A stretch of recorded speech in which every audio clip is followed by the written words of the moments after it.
ఝాన్సీ లక్ష్మీబాయి అపార ధైర్యం, దేశభక్తి నేటి తరానికి ఆదర్శనీయమని దీక్ష యూత్ సర్వీస్ ఆర్గనైజేషన్ అధ్యక్షులు సాయి సుబ్బారావు అన్నారు. ప్రకాశం జిల్లా ఓబులక్కపల్లి శ్రీ జిల్లా పరిషత్ హైస్కూల్ ఝాన్సీ లక్ష్మీబాయి జయంతిని ఘనంగా నిర్వహించారు.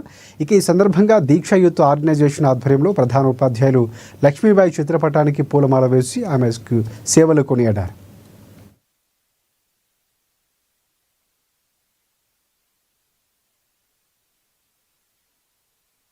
ఈరోజు ఝాన్సీ లక్ష్మీబాయి జయంతి సందర్భంగా పెద్దారవీడు మండలం ఓబులక్కపల్లి గ్రామంలో పిఎం శ్రీ జిల్లా పరిషత్ ఉన్నత పాఠశాలలో ఝాన్సీ లక్ష్మీబాయి జయంతి కార్యక్రమాన్ని పాఠశాలలో అంగరంగ వైభవంగా నిర్వహించడం జరిగింది.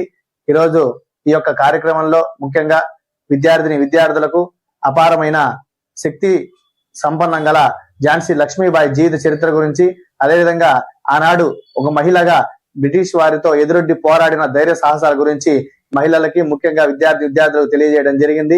మరి నేటి తరంలో ప్రస్తుత పరిస్థితులకు అనుగుణంగా మహిళలు ఎంతో ధైర్య సాహసాలతో ముందుకు పోవాల్సిన పరిస్థితి ఉంది. కాబట్టి నేటి విద్యార్థులు అందరూ కూడా స్వయం శక్తితోటి, ఆత్మస్థైర్యంతో ఝాన్సీ లక్ష్మీబాయిని ఆదర్శంగా తీసుకొని ముందుకు పోవాలని, భవిష్యత్తులో మరింత ఉన్నత స్థాయికి చేరుకొని దేశ రక్షణలో, దేశ అభివృద్ధిలో భాగస్వామ్యం కావాలని ప్రతి ఒక్కరిని కూడా తెలియజేయడం